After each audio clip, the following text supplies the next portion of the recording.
What are the main features you would love to see in the official Formula One game? We get a release every year and there's always something new in it, something exciting, and fans love talking about the things they would like to see in the future, and that's exactly what we're going to do now. And I've got Tom Errington with me. We are two of the biggest gamers in the Autosport office. We play these games every year. We've also got quite a lot of opinions of the things we would like to see. And Tom, I think just before we get into all the features, I think we should stress that this is not a claim that Codemasters aren't pulling their weight or that they need to include all of these things at once. This is us being absolutely, well, putting together a wish list, a dream, if you like. And I think at best we could hope that maybe these features come in across a few years. Yeah, I mean, we've both spoken to Codemasters many times, and I think we can both agree the trajectory of the games right now is going in the right direction. Whenever you talk to anyone, there's always a list of ideas they've got they'd either love to bring in or future editions and all the rest of it. So some of the things we talk about might well have already been discussed or for something down the line. We don't know really, but yeah, hopefully we can give them a bit of inspiration. Yeah, let's crack straight on with it then. You mentioned there things that get discussed and probably things that get blocked by F1 itself or the teams rather than Codemasters not wanting to do it. And that's what we're straight into here, which is one of the big ones everyone would love to see: driver transfers. Teams and drivers being able to sort of swap around on the grid, and considering that we have a 10-year career mode in the game, 10 years of everybody driving for the same team is a bit disappointing. It's great that we have the development race, so the cars are changing in their performance from season to season and you can get different guys fighting at the front, but we see it in football games. The FIFA series would be the immediate comparison where any player can go to any team. This would just add so much to Formula One games, wouldn't it? Yeah, I mean, it stands on its own really at the moment without having that sort of level of flexibility and movement. And okay, in the past few years, F1 has had a few restrictions. There's a bit more flexibility in what they can do now. But yeah, it's the same with all these games. You know, part of your having these video game stuff and that is you kind of want to have the what-ifs situation, you know. How many people have had Lionel Messi in their championship team or something ridiculous like that just to see what it's like? You'd love to see a bit of movement on the grid. And longevity is really quite a difficult thing when you've got a very fixed calendar. Races are quite methodical, they follow the same pattern. So one of the things that would keep players playing a bit longer is to have that movement where Charles Leclerc moves to Mercedes or Hamilton goes to Ferrari, and have that new look every season. Because you know, they've talked before about that some of the changes they've made recently, they're noticing that players are playing career mode longer, but certainly I'm sure they want to get people playing as close to that 10-year frame as possible. One of the ways they've got to do that is keep it fresh every year, and yeah, the headline approach would be to have some driver movement. Especially when you look at last year in real life, you know, we've effectively had a transfer window of drivers. Imagine if you could have that every once in a while in the game, how different it would be. Yeah, it'd be so exciting, and it would really mean that you would want to play through the whole career and see how it plays out. I think we have to file this one under a change that I'm sure there's plenty of people who work at Codemasters, they love to do this. It's the contractual situations with the teams and with F1, I believe, that's blocking this from happening. And there's some difficulties as well, because do you just have the same 20 drivers that move around the teams all the time? Has F1 got to bring in sort of fake or regen drivers like we see driving the classic cars? Or have they got to get the rights to be able to use test and reserve drivers? You know, where do you draw the line? So that one's a big challenge. Let's move on to one that we have seen in the games before, so we know it's possible, but again, to defend Codemasters slightly, this is also a huge undertaking of effort, and I think that's why we've not seen it again since, and that's classic tracks. Yes. We had a few of these in 2013.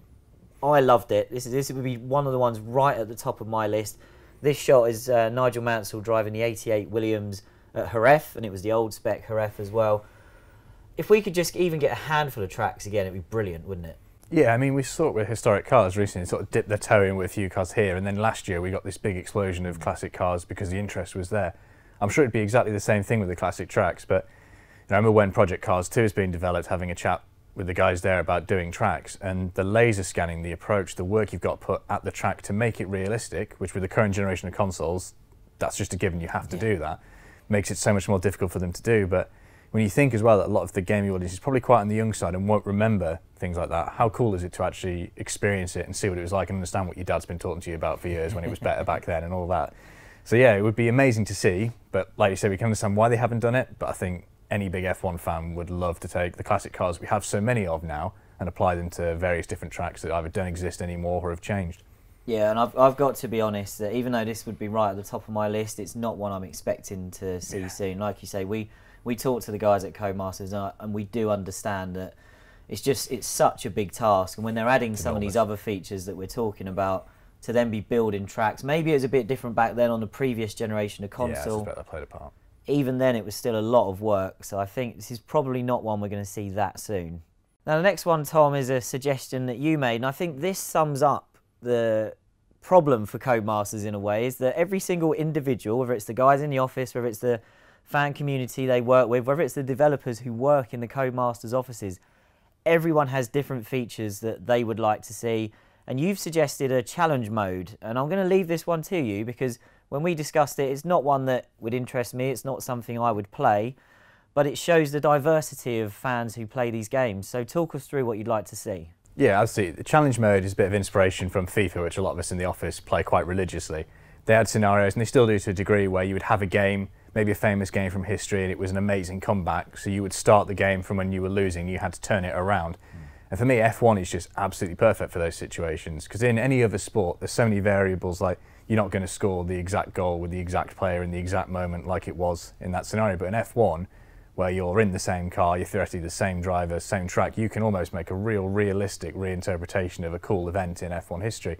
Imagine jumping back, with, especially all these classic cars we've got now, jumping back into a Hunt v Lauda situation, having to play that out and see how it goes, and that would be amazing to see. They've kind of dipped their toe in the water of it before. It was actually called Challenge Mode on the DS back in 2011, and as you can imagine with that console, it was a very basic obstacle course and all this, but there's so much more freedom and opportunity within that as well. And especially, a bit like with the Netflix documentary you've seen, where they're trying to appeal to all ranges. What a great place for a beginner to start with and kind of see what it's all about, learn some of the basics, and then jump into a career, for example.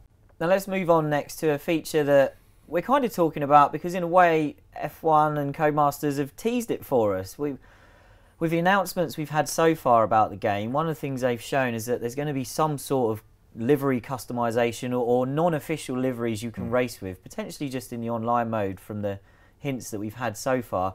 But this got us thinking about one of the great things we'd love to see in the game, really in the career mode, I think, would be being able to create your own team and have your own design on the grid or pick from a preset one already. And this would just add a completely new layer to the game that we haven't seen so far. We've seen it in games such as the MotoGP series, where in a career mode you can build your own team and rise up through the ranks. How do you feel about this one? I like the fact that we've got a teaser, and I think this image is based on the Jordan 191, frankly, the livery. But where do you think they could go with this? Yeah, I mean, it's hugely important in two ways. First, when they're taking the esports seriously, one of the big things in the esports world is the people now who are the big successful players in that are now starting to carve real identities. And that's in all types of games, where you think of something casual like Rocket League or Call of Duty or anything like that. With the F1 game, because it's been quite strict with the sponsors of real liveries, it's quite hard to tell people apart. And when F1 wants you to follow the stories of these individuals, this is the perfect way to start that. You can put the player's name on it, you can get a visual identity, that's brilliant. And then in the offline mode, yeah, I mean, we've all had that generally with building their own team. I mean, NASCAR Heat 3 was quite good at this, where you had to build a team that starts at the dirt track level, work your way up to the Cup Series, and it's a real rewarding experience of building your own team, driving for your own team. And it's kind of a throwback to the old days of F1, isn't it, really? Yeah, I completely agree. And now sticking with the liveries theme, we talked about the explosion of classic cars that we've had over the last couple of years. I think that was a really good word. It's brilliant, the amount we've got to choose from now. One of the things Codemasters has really stuck to, and in a way they should be praised for this, is they've done a really good job of making sure the performance differentiations between the cars from different years are very realistic. So a car that's a couple of years newer than another one it's racing against in, say, the 80s pack or whatever, there's quite a big difference in that performance. And the drawback of that is that if you have all the cars on the grid together, you do kind of get a clutch of, say, 98 McLarens at the front, then the 96 Williams drives around behind it. So that kind of encourages a player like me who loves playing with the classic cars to say, well, why don't I just have a whole grid of, say, Williams FW14Bs, and I can kind of have a 1992 race where all the cars are quite equal.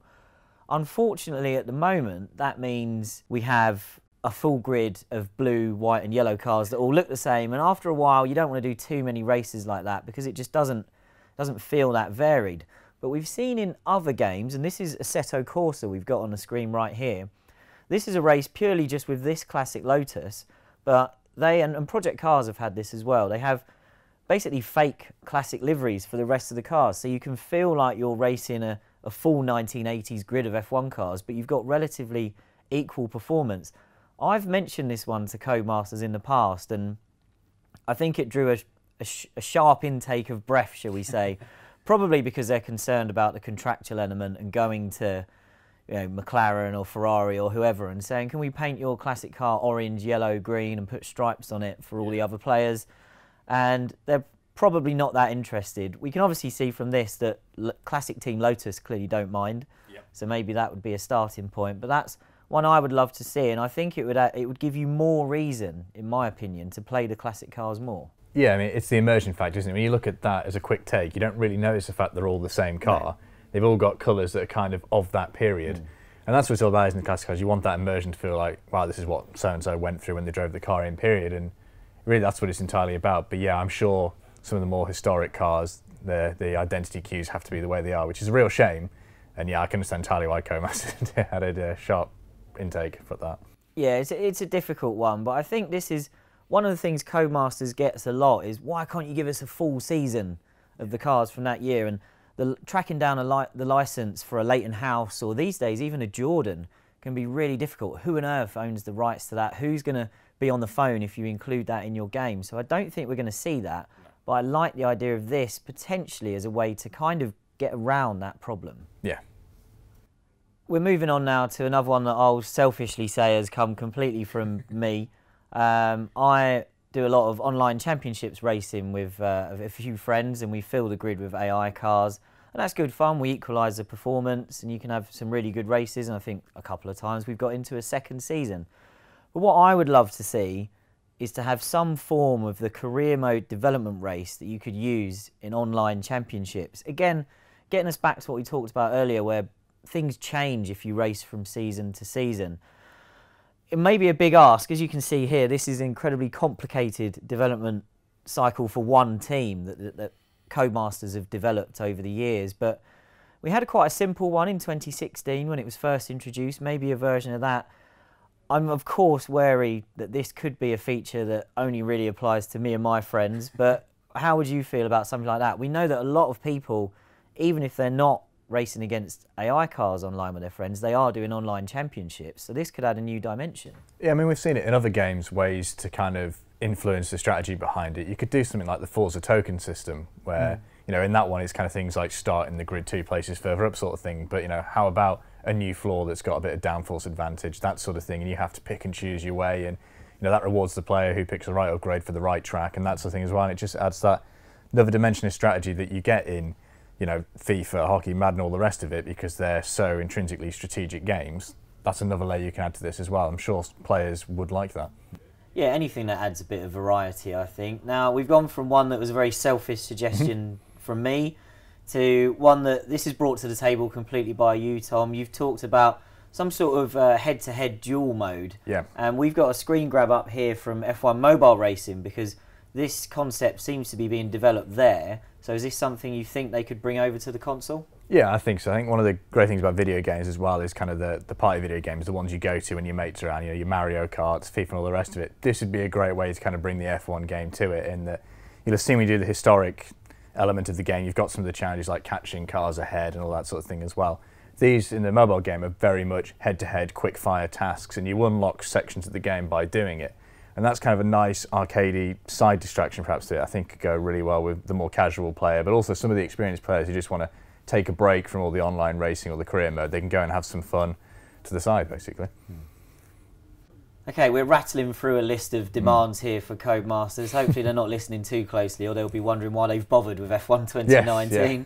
But we're just going to finally have a little throwback here, I think, and I'd have loved for this image to be from one of the original PS1 games, I think, because that's when split screen mode was really a big deal, and in a way multiplayer racing has moved away from this kind of thing.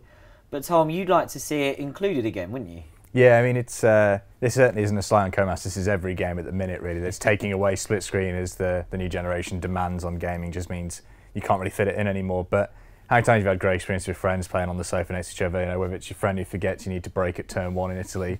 These sort of things are all great little memories to it, and you know, it's a shame you kind of lose that little bit of interaction by online. I'm sure the people who argue that it's the same or better, but certainly when you've got your casuals coming around, it's great to be able to put a game like this on and enjoy it. Yeah, I don't think anything. What I should have put on the screen is TOCA 2, because nothing will beat that for split screen racing. Anyway, that's our list. We've gone on for long enough. We'd love to hear what features you would like to include in the future versions of the F1 game. So either let us know in the comments or find us on social media and give us your suggestions for what you think should be included in the future.